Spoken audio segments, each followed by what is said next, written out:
अध्याय तृतीय श्लोक संख्या 7 तक हो गया था। तो 7 श्लोक का क्या अर्थ था? 7वें श्लोक का अभी तक भगवान क्या बोल रहे हैं, तू बता सकता है हैंड रेज करके?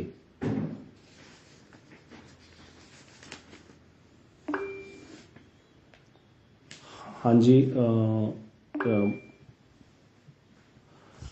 ये सोनिया दीदी आप बताइए। प्रभु जी इसमें कहा है कृष्ण जी ने अर्जुन को कि जो व्यक्ति अपने मन की इंद्रियों को नियंत्रित करके कर्म करता है वही सच्चा मनुष्य है, वही सर्वश्रेष्ठ है।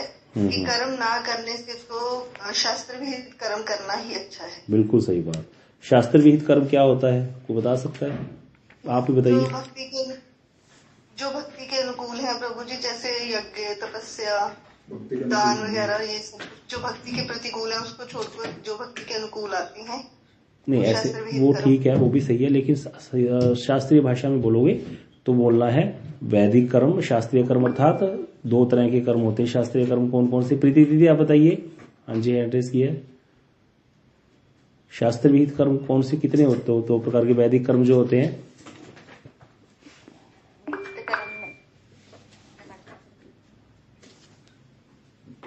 हाँ जी, वेणुगोपाल प्रभु आप बताइए। हाँ, तो शास्त्र विहित कर्म समझ लो सब लोग। नित्य कर्म और नैमित्तिक कर्म शास्त्र विहित कर्म होते हैं, तो उनको करने के लिए बोला है। ठीक है, तो यहाँ पर भगवान कह रहे हैं नित्य कर्म और नैमित्तिक कर्म करो। अगले श्लोक में यही कह रहे हैं, साक्षात बोल रहे हैं बिल्कुल। अगला श्लोक करते हैं, नियतम कुरु कर्म त्वम कर्म ज्यायो ही अकर्मण श्रीयास्त्रयापि च ते ना प्रसिद्धेत अकर्मण। क्या कह रहे हैं भगवान? इसका अन्वय कौन करेगा? प्रीति दीदी वृंदावन से आप कीजिए। सॉरी, मैं चाहती जब भी बात आप कुछ पूछते हैं मेरा नहीं कोई बात नहीं। नित्य कर्म नैमित्तिक कर्म था प्रभु जी, क्योंकि अब मैं लैपटॉप से उठ गई हूँ तो ये इसमें मुझे देखने में मुश्किल होती है मोबाइल में। ओ ठीक है, कोई नहीं, मैं किसी और को बोल देता हूँ। मैं कल फिर लैपटॉप, अभी मैं कुछ काम भी साथ साथ में कर रही हूँ, सेकंड में लैपटॉप नहीं कोई इशू नहीं। ठीक है। हाँ जी हाँ। वेणुगोपाल प्रभु आप कीजिए इसका। निकुंजेश्वरी दीदी आप कीजिए, निकुंजेश्वरी दीदी को करने दीजिए। तुम नियतम नित्य कर्म संध्या उपासनादि कर्म गुरु करो ही, क्योंकि कर्म नहीं करने की अपेक्षा कर्म ज्याय कर्म करना श्रेष्ठ है। और अकर्मण कर्म न करने से तो तुम्हारा यात्रा अभी शरीर निर्वाह भी न प्रसिद्धेत सिद्ध नहीं होगा। अनुवाद, तुम संध्या उपासना आदि नित्य कर्म करो, क्योंकि कोई कर्म नहीं करने की अपेक्षा कर्म करना श्रेष्ठ है। और कोई कर्म न करने से तो तुम्हारा शरीर निर्वाह भी सिद्ध नहीं होगा। तो समझ में आई गया होगा सबको, बड़ा आसान है। तो टीका पढ़ते हैं इसकी। गुरु क्या कह रहे हैं कृष्ण अर्जुन को कि तुम संध्या वंदन आदि, जो अभी सोनिया दीदी ने भी बताया, सब लोगों को समझ में आ रहा था कि भगवान शास्त्र विहित कर्म करने का उपदेश दे रहे हैं। तो शास्त्र विहित कर्म 2 प्रकार के होते हैं, नित्य कर्म और नैमित्तिक कर्म। तो भगवान कह रहे हैं तुम जो नित्य कर्म है, संध्या उपासना आदि, इन कर्मों को करो, उसको त्यागना अच्छा नहीं है। तो इससे तुम्हारा शरीर निर्वाह भी सिद्ध नहीं होगा। अब भाई कोई व्यक्ति नहाना ही बंद कर दे, मल त्यागना बंद कर दे, तो वो तो बीमार हो जाएगा, और क्या होगा। तो इसीलिए कहते हैं कर्म संन्यास से श्रेष्ठ है। कर्म संन्यास अर्थात कर्म ना करना। संन्यास का अर्थ होता है कुछ ना करना। संन्यास ले लिया जी मैंने, तो कहते हैं ना संन्यास ले लिया, आजकल बात ही नहीं करते, कहीं दिखते नहीं हो। कर्म संन्यास का अर्थ है कर्म ना करना। तो कहते कर्म संन्यास से अकर्मण से श्रेष्ठ है नित्य कर्म करना। समस्त कर्मों के त्याग से तुम्हारा शरीर निर्वाह भी सिद्ध नहीं होगा। समस्त कर्मों का त्याग कोई स्वरूपतः कर भी नहीं सकता। ये हमने चर्चा कर ही ली थी भाई। कर्म इंद्रियों के द्वारा जो मल मूत्र त्याग है वो तो होगा ही होगा ना। तो इसीलिए ऐसे कभी हो ही नहीं सकता कि समस्त कर्मों का त्याग हो जाए। तो इसीलिए क्या हो जाएगा, यहां पर कृष्ण कह रहे हैं कि तुम नित्य कर्म करो। तो यहां पर आगे गुरुदेव बता रहे हैं, छांदोग्योपनिषद में उक्त विचार की पुष्टि होती है। छांदोग्योपनिषद का यहाँ प्रूफ लिया है गुरुदेव ने। आहार शुद्धो सत्व शुद्धि, सत्व शुद्धो ध्रुवा स्मृति, स्मृति लंबे सर्वग्रंथि नाम विप्रमोक्ष। अर्थात आहार की शुद्ध रहने पर सत्व की शुद्धि होती है। अंतःकरण जो है उससे शुद्ध होता है। जैसा खाओगे अन्न वैसा बनेगा मन। अब अन्न तो खाना पड़ेगा, क्योंकि नित्य कर्म है भाई, तुम्हारे को खाना तो पड़ेगा। खाओगे नहीं तो जीवन निर्वाह कैसे होगा। तो इसीलिए खाने के लिए नहीं जीना, जीने के लिए खाना है। और जीने के लिए खाना है तो किसको भोग लगा के खाना है? भगवान को भोग लगा करके, अर्पित करके प्रसाद प्राप्त करना है उनका। तो उससे क्या होगा? चित्त शुद्ध होगा। सत्व की शुद्धि होने से स्मृति स्थिर होती है। जितना हम जो भोजन अपना ठीक कर लेंगे, खान पान ठीक कर लेंगे, खान पान ठीक करने से हमारा अंतःकरण शुद्ध होगा, उसके शुद्ध होने से हमारी स्मृति स्थिर हो जाएगी। जो स्मृति इतना चंचल हमारा मन रहता है, स्मृति स्थिर होने का अर्थ है यहाँ पर जितना भी प्रकार का हम जो भी करते हैं बुद्धि से ही करते हैं। मान लो मन में कोई वासना आ गई कि भाई बढ़िया कोठी बनानी है, तो फिर बुद्धि से व्यक्ति सोचता है, तिगड़मबाजी करता है, कैसे मैं पैसा कमाऊं, ज्यादा से ज्यादा धन कैसे कमाऊं, फिर उस कार्य में लग जाता है। लेकिन जिसका चित्त स्थिर हो गया, जिसका मन शुद्ध हो गया भोजन भगवान का प्रसाद ग्रहण करने से, उसको समझ में आ जाएगा भैया यहाँ ज्यादा देर रहना नहीं है। कोई व्यक्ति किराए के घर में रहता है, उसकी खिड़की टूट गई, उसने मकान मालिक को एक बार बोला, मकान मालिक कहता अपने आप ठीक करा लो, उसको रहना है 6 महीने वहां, तो बताओ वो क्या करेगा? शीशा थोड़ा सा टूट गया तो क्या करेगा? ठीक करवाएगा प्रभु जी। हमने तो नहीं कराया था, आप तो बहुत श्रेष्ठ हो। हमें आप बताता हूँ, दिल्ली में रहते थे, हमारी खिड़की शीशा टूट गया था, हमें वहां से निकलना था 6 महीने में। हमने वहां क्या किया, एक गत्ता फंसा दिया और गत्ता फंसा करके कपड़ा से डाल दिया था। सच्ची बात बता रहा हूँ। हमने कहा हम क्यों ठीक कराएं जब हमें तो जाना ही है यहाँ से, क्योंकि किराए के घर है ना। जब किराए का घर है तो हम क्यों ठीक कराएं? कोई नहीं कराता। ठीक, ये हमने कितने किराएदार रखे हैं, हम खुद किराए पे रहे हैं। जब किराए पे घर लेता है व्यक्ति तो किराएदार की तरह सोचता है, जब मकान मालिक बन जाते हैं तो मकान मालिक की तरह सोचता है। ये सबको पता है, समझ में आता होगा। हमने गाड़ी खरीद रखी है, बाहर खड़ी है, थोड़ा सा उसकी वो जो क्या सायरन सा बजता है ना, कोई आसपास गुजरे तो हम एकदम से बाहर भाग के जाते हैं, क्या हो गया, किसने हाथ लगा दिया। वही गाड़ी हमने पड़ोसी को बेच दी, अब सायरन बज रहे हैं तो हम जाएंगे बाहर? बताओ, मैसेज हाँ अब बजते रहे, हम कहेंगे बढ़िया है, उठा के ले जाए कोई। अंदर से ही सोचता है व्यक्ति कि चलो हमारी तो है नहीं और हमने तो बेच दी है। तो इसी प्रकार यहाँ पर कह रहे हैं भैया, जब तक हमारा ये चित्त जो है ये क्या हो जाएगा, ये जो विचार है तभी आते हैं जब हम अपने आप को शरीर मान लेते हैं। तब शरीर के लिए बहुत प्रकार के कर्म करने शुरू कर देते हैं, नए नए प्रकार के। जिसका चित्त शुद्ध हो गया, भोजन जो है भगवान का प्रसाद ग्रहण करने से धीरे धीरे उसकी स्मृति स्थिर हो जाएगी, उसकी हृदय की ग्रंथियां खुल जाएंगी, उसको समझ में आ जाएगा ये पचड़ा है, इसमें मुझे नहीं पड़ना, इससे मैं नए नए कर्म करता रहूंगा।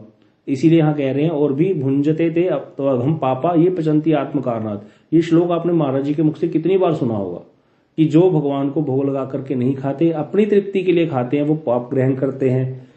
इसीलिए गीता में भगवान ने आगे आएगा, इसी 3रे अध्याय में श्लोक आएगा कि साधन की पूर्णता के लिए शरीर का धारण करना तो आवश्यक है ही, लेकिन जीवन धारण करने के लिए शास्त्र विहित कर्मानुष्ठान भी अत्यंत आवश्यक है।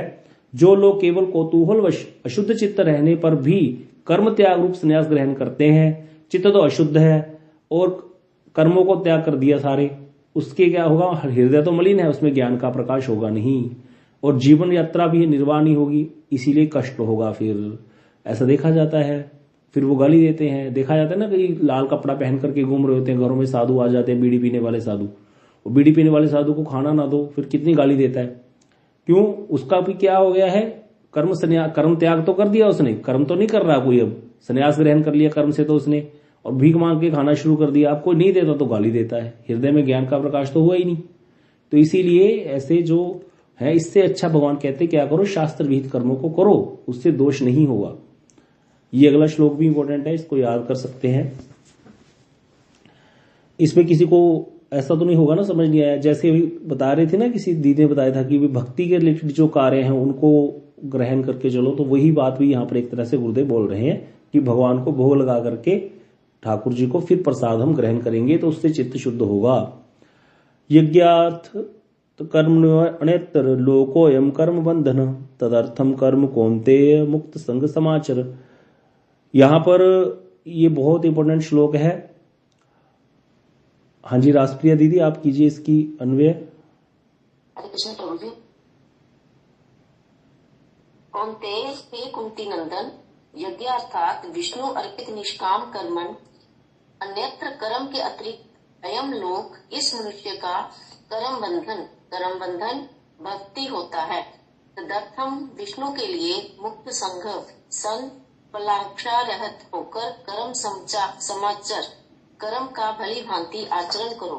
हे कुंती नंदन, श्री विष्णु के लिए अर्पित निष्काम कर्म के अतिरिक्त अन्य कर्मों के द्वारा मनुष्यों को कर्म बंधन प्राप्त होता है। अतः तुम फलाकांक्षा रहित होकर भगवान विष्णु के उद्देश्य से कर्म का भली भांति आचरण करो। इसका क्या अर्थ है कि भगवान वही कह रहे हैं यहाँ पर कि तुम क्या करो, विष्णु के अर्पित कर्म अगर कोई नहीं करता तो वो सारे कर्म क्या हो जाते हैं, कर्म बंधन हो जाता है व्यक्ति का। लेकिन अगर कोई व्यक्ति कार्य करता है और विष्णु को अर्पित कर देता है, निष्काम कर्म करे फिर भगवान को अर्पित कर दे, तो उससे क्या होगा, फल की इच्छा का त्याग कर दे। जो पहले श्लोक आया था दूसरे अध्याय में, कर्मण्येव अधिकारस्ते मा फलेषु कदाचन, कि कर्म करने में तो तुम्हारा अधिकार है, फल की इच्छा में नहीं है। तो अगर ऐसा करेगा तो फिर क्या होगा, इससे तुम कर्म बंधन से मुक्त हो जाओगे और फल की इच्छा से रहित होकर के क्या करो, विष्णु के उद्देश्य से कर्म का भली भांति आचरण करो। तो यहाँ पर बहुत सुंदर टीका श्री विष्णुपतिपाद जी कहते हैं कि अगर अर्जुन कहे कि भाई स्मृति में तो बताया गया है, अर्जुन स्मृति का प्रमाण दे, मान लो भगवान कहते हैं अर्जुन यदि तुम स्मृति से प्रमाण देते हो, स्मृति शास्त्र में बताया गया है कर्मणा बध्यन्ते जंतु, कि कर्म के द्वारा जीव बद्ध होता है। कर्म करोगे तो भैया आना पड़ेगा दोबारा, शरीर है ही कर्म का जो है, शरीर का कारण ही शरीर क्यों मिला, क्योंकि हमने कर्म किए हैं। तो अर्जुन कह रहे भाई मैं आप मुझे कर्म में नियुक्त क्यों कर रहे हो, इससे तो शरीर प्राप्त होगा, बंधन होगा, क्योंकि शास्त्र में भी बताया गया कर्म के कारण शरीर प्राप्त होता है, बंधन होता है। आत्मा का बंधन हो रहा है ना, यहाँ पे आत्मा बद्ध हो गई है, नहीं तो आत्मा मुक्त होकर के कितना कुछ करेगी। तो इसीलिए कहते कर्म से बंधन होगा। तो इसीलिए अर्जुन कृष्ण कह रहे हैं नहीं, ऐसा नहीं होगा। परमेश्वर के लिए अगर कोई अर्पित करेगा तो कर्म बंधन का कारण नहीं है। तो वहां पर क्या होगा, इसीलिए यज्ञार्थ इत्यादि कहा जा रहा है कि यज्ञ अर्थात विष्णु, यज्ञ अर्थात का अर्थ यहाँ पर विष्णु के लिए अर्पित कर्म है। विष्णु के लिए अर्पित कर्म करना ही यज्ञार्थ कहलाता है। तो विष्णु के लिए जो कर्म है उसके अतिरिक्त अन्य सभी कर्म लोक बंधक हैं, अर्थात उन कर्मों से लोग बद्ध हो जाते हैं, उनको दोबारा आना जाना पड़ता है। अतः तुम श्री विष्णु के निमित्त धर्म सिद्धि के लिए वैसे ही कर्मों का सम्यक आचरण करो। परंतु श्री विष्णु को अर्पित धर्म भी यदि कामना के साथ किया गया तो वह बंधन का कारण ही होगा। अगर विष्णु के लिए अर्पित किया गया लेकिन फल की इच्छा से किया गया, कामना के साथ किया गया, तो वह बंधनकारी ही हो जाएगा। इसीलिए कहते हैं भैया फल की आकांक्षा से रहित हो जाओ। तो यहाँ पर भगवान ने उद्धव जी को भी कहा कि हे उद्धव, श्रीमद् भागवतम में एक श्लोक है, स्वधर्म का आचरण करने वाले फल की कामना से रहित व्यक्ति यज्ञ के द्वारा क्या करते हैं, आराधना कर यदि निषिद्ध अथवा काम्य विषयों का आचरण नहीं करते हैं तो उन्हें स्वर्ग या नरक नहीं प्राप्त होता। वे क्या करते हैं, डायरेक्ट जाकर के विशुद्ध ज्ञान प्राप्त करते हैं और मुक्ति के अधिकारी हो जाते हैं। इसीलिए कह रहे हैं कि क्या होगा, क्या करना चाहिए, फल की कामना से रहित होकर के जो है सारे कार्य करने चाहिए। इससे क्या होगा, चित्त शुद्ध होगा। यही यहाँ पर भगवान बता रहे हैं। बहुत ही ज्यादा इसमें कुछ रॉकेट साइंस नहीं है, समझ सिंपल सी बात है। कृष्ण क्या कह रहे हैं यहाँ पर, विष्णुपतिपाद जी उसी चीज को अलग अलग जो ग्रंथों से पुष्ट कर रहे हैं। क्या कह रहे हैं, स्वधर्म का आचरण करने वाला व्यक्ति हो और फल की कामना से रहित हो, यज्ञ के द्वारा आराधना करे और यदि और काम्य और विषयों का आचरण नहीं करता, निश्चित कर्मों का त्याग करता है, तो वो क्या होता है, ना उसको स्वर्ग प्राप्त होता है, उसको नरक प्राप्त होता है। मतलब वो स्वर्ग और नरक से परे हो जाती है उसकी गति। तो वह व्यक्ति क्या हो जाता है, स्वधर्म में स्थित हो जाता है, निषिद्ध विषयों का त्याग कर दिया, उसने गलत कार्य करने बंद कर दिए, राग आदि से रहित हो गया। राग कब होता है, जब फल की इच्छा होती है। फल की इच्छा ही चली गई तो राग होगा, नहीं होगा ना, फल की इच्छा ही नहीं है हमारे में। तो इसीलिए कहते वह व्यक्ति विशुद्ध ज्ञान प्राप्त करता है। लेकिन ये इतना मुश्किल है, सुनने वाली बातें हैं, सुन लो बस, आगे बढ़ते जाओ। भाई फल की इच्छा ना हो तो व्यक्ति कर्म ही क्यों करेगा, सीधी सी बात है, समझ में आ रही है ना। फल की इच्छा ही ना हो तो व्यक्ति कर्म ही क्यों करेगा। तो इसीलिए ये भी आसान नहीं है। इसीलिए फिर गुरुदेव आगे आएंगे। ये तो सारा कर्म का ही यहाँ पर कर्म कांड जो है, ज्ञान कांड और कर्म कांड चल रहा है, इसीलिए इसकी चर्चा आ रही है। नहीं तो गुरुदेव फिर आगे भक्ति की जब महिमा गानी शुरू करेंगे अर्जुन को भगवान, तो वहां पर कितनी महिमा गुरुदेव ने वहां बताई है कि ये निष्काम कर्म होना आसान नहीं है। एक जगह तो प्रभुपाद जी ने लिख दिया कि निष्काम कर्म कोई कहता है तो ये आकाश कुसुम की भांति है।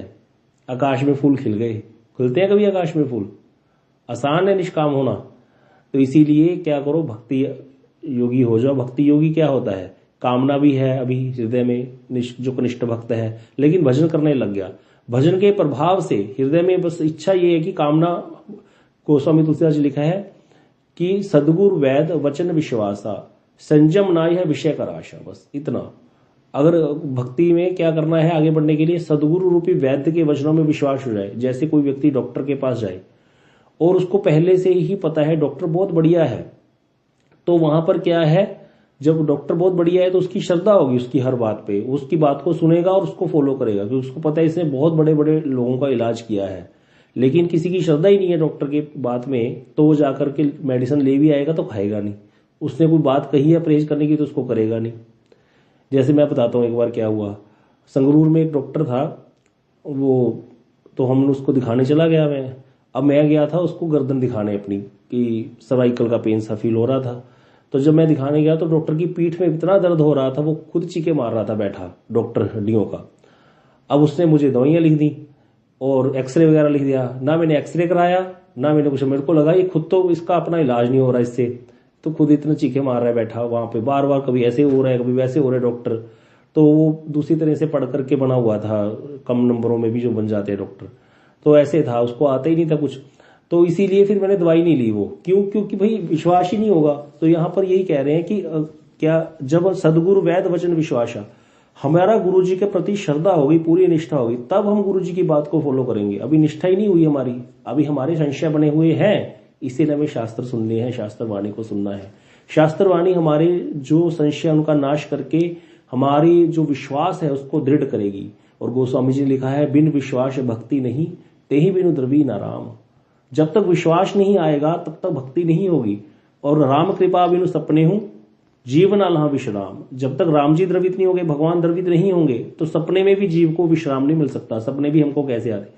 तो सदगुरु के वैद के रूपी, सदगुरु रूपी वैद के वचनों में भी जिसको विश्वास हो जाएगा, पूरा विश्वास कि ये मेरा इलाज कर देंगे, ये मेरा भवबंधन काट देंगे, तब जाकर के फिर क्या होगा, उसका भक्ति शुरू होगी। और संयम क्या करना है, और ज्यादा संयम नहीं करना, विषयों की आशा नहीं करनी। आशा अर्थात मन में ये इच्छा नहीं करनी कि मुझे भोग भोगने हैं, मुझे भजन करना है। लेकिन यथा योग्य जीवन निर्वाह के लिए खाना भी पड़ेगा, पीना भी पड़ेगा, सब कुछ करना पड़ेगा। तो इसीलिए उस विषय में, मतलब उस विषय के लिए धावित नहीं होएगा, विषयों की आशा नहीं करेगा। लेकिन अगर विषय आ गया तो उसको भोग कर लेगा, ऐसा भी इसको समझना पड़ेगा। यहाँ पर सामने विषय प्रस्तुत हो गया, क्योंकि वो उसके भाग्य में भी लिखा होता है कई बार। जैसे कई भक्तों के पास देखा जाता है बहुत धन संपत्ति इत्यादि है, बहुत राजसी तरीके से रहते हैं, लेकिन भक्ति देवी अगर आविर्भूत हो जाती है तो उनको वो विषय तंग नहीं कर सकते। फिर वहां पर वो विषय रहेंगे लेकिन उसको फिर उसमें वो लिप्त नहीं होते। तो ये स्टेज आ सकती है, ये स्टेज आनी कोई बड़ी बात नहीं है अगर हमारी भजन में रुचि हो जाए। तो यहाँ पर भक्ति मार्ग में कोई नहीं कहा गया कि तुम परिवार मत करो, तुम्हारे पास पैसा ना हो, ऐसा कुछ नहीं बोला गया। ये सब चीजें बुरी नहीं है, लेकिन ये भगवान के लिए है, सब भगवान की सेवा के लिए। अगर ऐसा विश्वास आ जाए मन में, और मैं सिर्फ एक निमित्त मात्र हूं, मैं भगवान का भजन करूंगा, यही मेरा उद्देश्य है, ये वाला भजन अगर वृत्ति आ गई किसी के अंदर, तो उसको कोई चीज त्यागने की जरूरत नहीं है। भक्त ना त्यागी होता है ना भोगी होता है, समझ लो बात को। भक्त ना भोगी होता है ना त्यागी होता है। बताओ यहाँ पर भोगी कौन होता है? अगर पूछा जाए कि भोगी कौन होता है तो कौन, क्या उत्तर है इसका? कर्मी भोगी होता है। त्यागी कौन होता है? ज्ञानी त्यागी होता है। भक्त ना ज्ञानी है ना कर्मी है, भक्त है उन्मुख। हमारा एक बार मैंने प्रभु जी से पूछा कि भाई इस शास्त्र में दो ही चीजें बताई गई हैं, या तो बताया गया निष्काम हो जाओ या सकाम। दो तरह के लोग ही होते हैं, सकामी होते हैं या निष्कामी होते हैं। तो मैंने कहा आप हमें किस प्रकार की शिक्षा दे रहे हो? ना तो हम सकाम की ही शिक्षा दी जा रही है, क्योंकि सकाम की शिक्षा क्या होती है, जैसे ज्योतिष के पास जाता है व्यक्ति, काम नहीं बन रहा, उपाय बताइए। जो कहता है तुम्हारा राहु खराब है, जाओ माता को शराब चढ़ा के आ जाओ, है ना, काली माता के मंदिर में जाओ और शराब चढ़ा के आ जाओ। तुम्हारा वहां पर बीड़ी सिगरेट रखे आओ जाके चौराहे पर, तो वो व्यक्ति करता है। इस प्रकार का सकाम चीजें भी बताई गई हैं, कामना से वशीभूत होकर के व्यक्ति करता है इस प्रकार के कार्य। मैंने कहा भक्ति में ये भी नहीं बताया गया, और भक्ति में त्याग की बात भी नहीं आती ज्यादा। तो फिर भक्ति का अर्थ क्या है? क्योंकि हमने तो यही सुना है ज्यादातर कि या तो सकामी होकर के लोग, हम कर्मी थे तो सकामी थे, या फिर ज्ञानी होते त्याग कर देते हैं सब कुछ। प्रभु ने कहा भक्ति मार्ग ना त्याग का मार्ग है ना भोग का मार्ग है। भक्ति क्या है? उन्मुख है। उन्मुख, उन्मुख का शब्द का अर्थ समझो। एक व्यक्ति ने जाना था दिल्ली और बैठ गया आगरा की बस में, अब ये हो गया उल्टा, तो वो तो कर्मी है, भोग उल्टी दिशा में चल पड़ा, तो वो नहीं, अब उसको उतार दिया बस से, तो ये हो गया ज्ञानी। अब त्याग कर दिया उसने उस बस का, ज्ञानी है वहीं खड़ा हो गया। लेकिन उन्मुख क्या है? दिल्ली की तरफ मुंह करके चल पड़ा, बस में बैठ गया दिल्ली के सामने से दूसरी तरफ से, तो ये क्या है, ये भक्ति कामी हो गया, उन्मुख हो गया, भक्ति कामी अर्थात दिल्ली की तरफ जाना शुरू कर दिया उसने। तो उन्मुख मार्ग क्या होता है, यथा योग्य विषयों को स्वीकार करेगा भक्त, जो विषय भक्ति के संबंधित हैं उनको तो स्वीकार करेगा, भक्ति अनुकूल मात्र कार्य स्वीकार और भक्ति प्रतिकूल भाव और रजानंगीकार।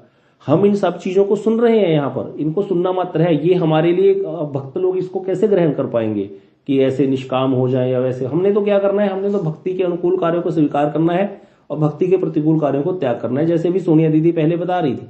लेकिन क्योंकि अब यहाँ पर प्रसंग कृष्ण जो है कर्म मुक्ति का मार्ग बता रहे हैं। कर्म मुक्ति का मार्ग क्या है, पहले काम कर्म, फिर निष्काम कर्म, फिर निष्काम कर्म योग, उससे चित्त शुद्ध होगा, उससे आत्मनात्म विवेक आएगा, वैराग्य आ जाएगा, फिर वो ज्ञान की तरफ धावित होगा, ज्ञान के द्वारा मुक्ति प्राप्त करेगा, फिर ध्यान योग के द्वारा परमात्मा में लीन हो सकता है, उसके बाद भक्ति योग का अधिकारी हो जाएगा। ये कर्म मुक्ति का मार्ग शास्त्रों में यह भी बताया गया।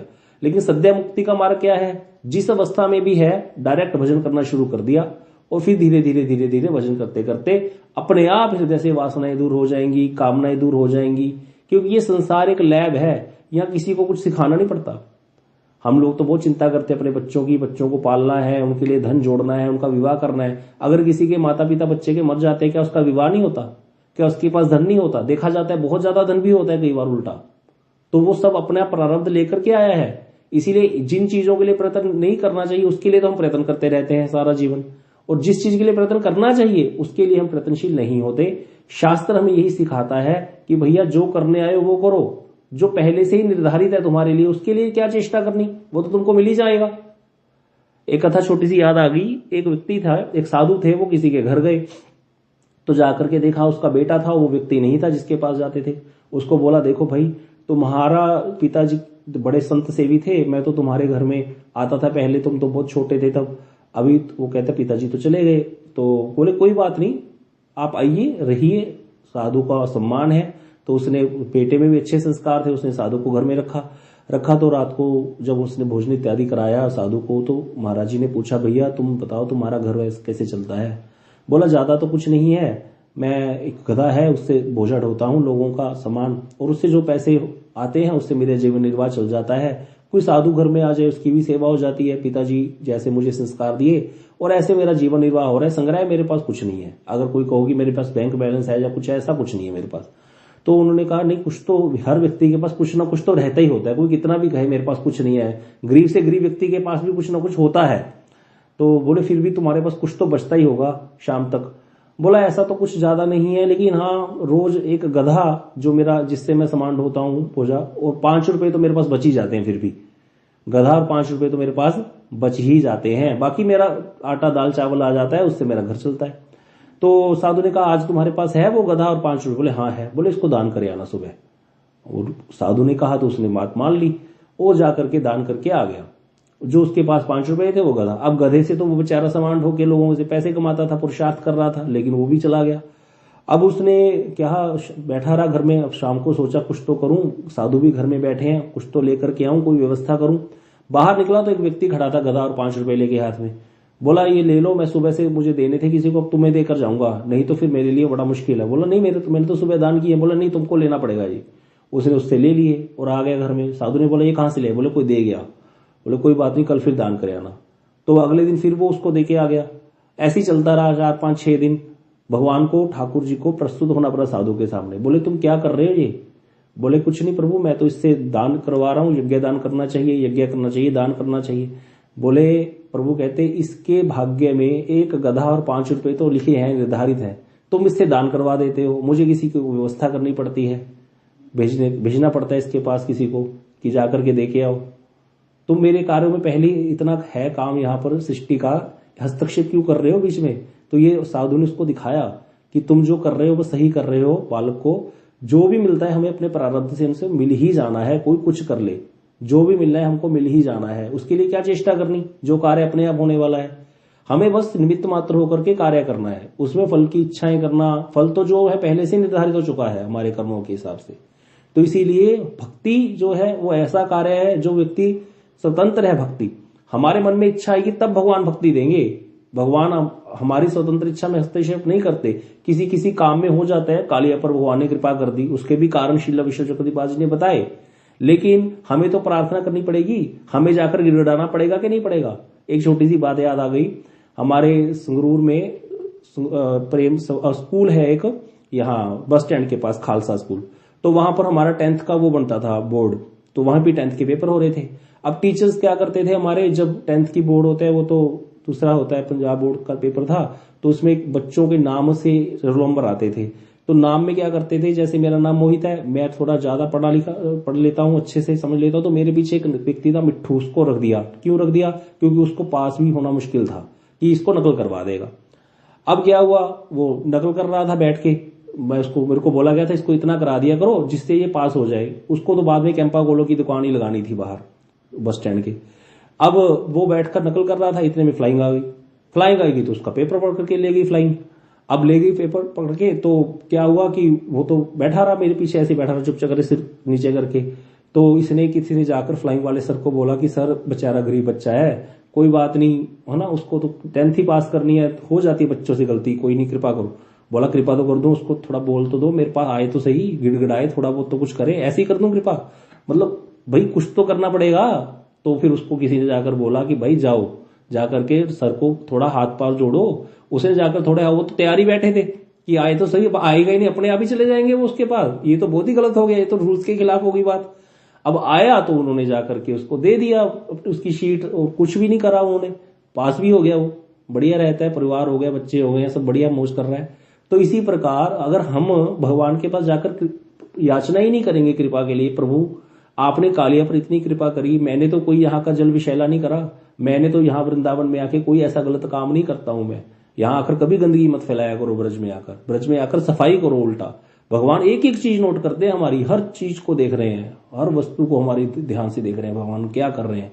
तो इसीलिए भगवान को करो, प्रभु आपने जैसे कालिया का उद्धार किया, मेरा भी तो करो उद्धार, मैं भी तो ऐसा ही हूं।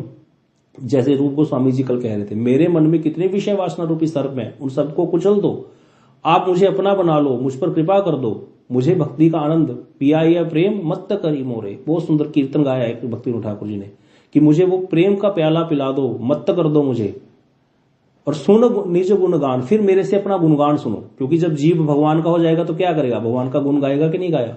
मीरा जी ने गुण गाया कृष्ण का, कितने सुंदर सुंदर कीर्तन गाए। तो वैसे ही भगवान को एक कीर्तन में भक्ति ठाकुर जी कह रहे हैं, पिया या प्रेम मत करी मोरे, मुझे क्या करो, प्रेम प्रदान कर दो, मत कर दो मुझे प्रेम में, और अपना गुणगान सुनो मुझसे, फिर मुझे अपना बना लो, मैं भी आपका नाम गाऊंगा। तो ऐसा वाला भक्ति का ही हमें मार्ग को फॉलो करना है। सुनने में भी कितना अच्छा लगता है और फॉलो करना बड़ा आसान है, बस श्रद्धा होनी चाहिए, भजन करते जाओ, आगे बढ़ते जाओ। समय हो गया है, इसको हम कल आगे चर्चा करेंगे।